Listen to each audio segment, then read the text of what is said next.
Howdy, folks. Welcome back to another episode of Joe's Comic Strip. We're going to get you started right away here with a brand new sheet of 80-pound heavy-duty drawing paper. They actually recommend Bristol paper, but I haven't managed to find any myself yet. But this is heavy-duty paper, and it will preserve your art. This particular pad was acid-free as well, so take a little bit of care when you pick it out. I use a number 2 pencil to start lining out my borders. You can do this however you like. You can have a straight comic strip of 4, 6, 8, 10 panels, anything you want. What I like about a full-size drawing is that you can get a lot more detail into it, and it's much easier to try to get some expression on your characters. The smaller you go, the harder it is to get those details. It's a lot of work, and you will wear yourself out trying to see what you're doing as well. But anyway, moving on. As you can see, once you have the borders all marked out, you can start using your ink pen to actually start putting some color into them. Now, part of my creative process is to ink these in by hand with my pen, and you'll see as we go along just what I mean. But using a ruler, I will first highlight each one of the lines that I have penciled out. Here we go. And you'll see what I mean in a few minutes. It gives me time.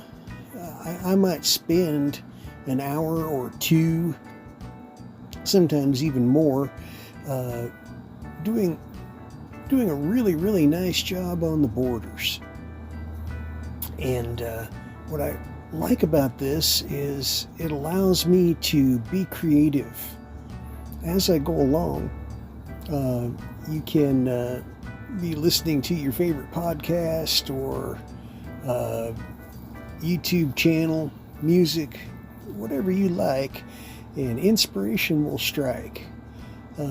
As with any art form, while you are drawing, you will have ideas.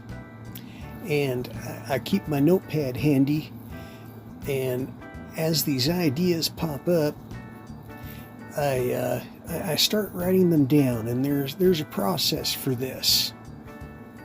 You will see here in one of the next frames how we again start with a blank piece of paper on the notepad, and we just start adding ideas. For me, it's almost always with my main character Drew, and I start wondering, well, will it be day or night time? Will he be indoors or out?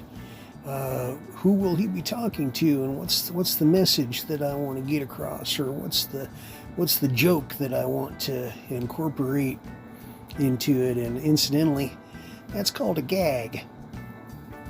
When you are making a comic strip, you can be very serious or family oriented or obscure, or you can just have a funny joke. I have nailed down what I like to do, and it's a little bit of everything. I like to tell a story, and I like it to include some humor at the same time. I feel like it should have a message. But check out these borders. They're starting to fill in, and it starts to look like a photo album. I don't know if anyone listening remembers photo albums. It's a thing of the past. Each print had its own place on a page in an album, and they would use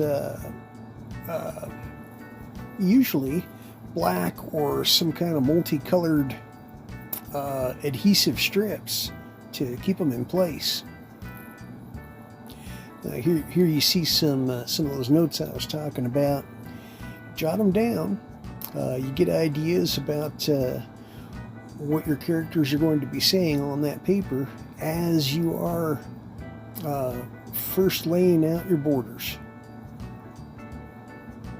And you can see on the notepad,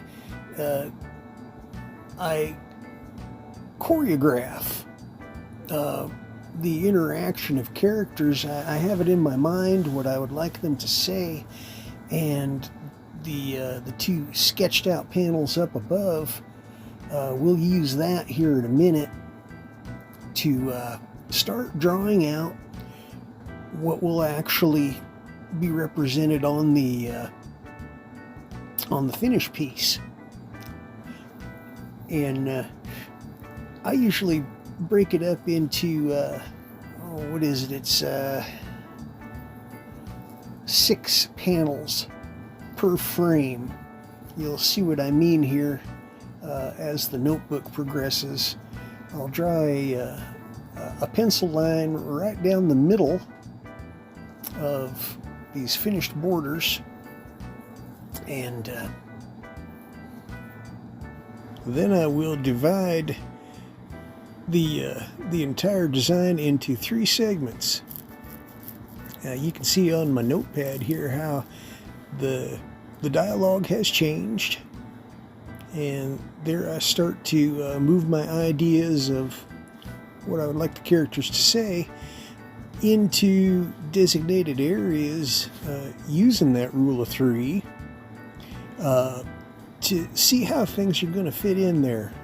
The characters are almost secondary in that you have to be able to, in a cartoon strip, fit in the dialogue. There has to be a balloon space for it. And I'm also figuring out how I want that to flow and what kind of background I'm going to have there as well.